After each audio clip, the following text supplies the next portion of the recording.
الحمدللہ پورا میزان بھر دے گا، اللہ اکبر بھر دے گا۔ اب آپ کہیں جی کیسے بھر دے گا چھوٹا سا کلمہ؟ یہ نور اس میں بند ہے، جیسے آپ بلب یہاں لگا دو تو پورے سین کو بھر دیتا ہے، نہیں روشنی سے بولو،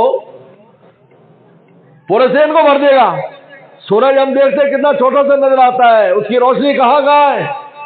لیکن اللہ کے نور میں اور دنیا کے اس نور میں فرق یہ ہے کہ دنیا کے نور میں روشنی تو ہے، وزن نہیں ہے، لیکن اللہ کے نور میں روشنی بھی ہے، وزن بھی ہے۔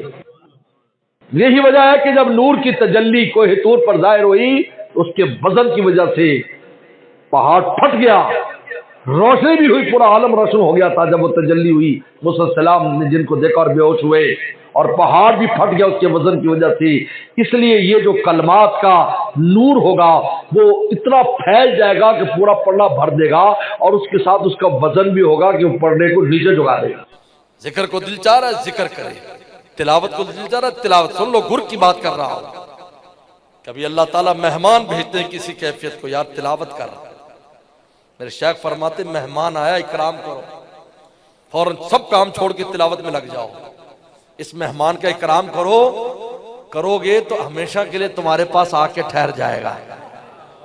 جب دل چاہو گے تلاوت کر لو گے، تمہیں اس کے لیے کوئی رکاوٹ نہیں ہوگی، کیونکہ مہمان مستقل آیا ہوا ہے۔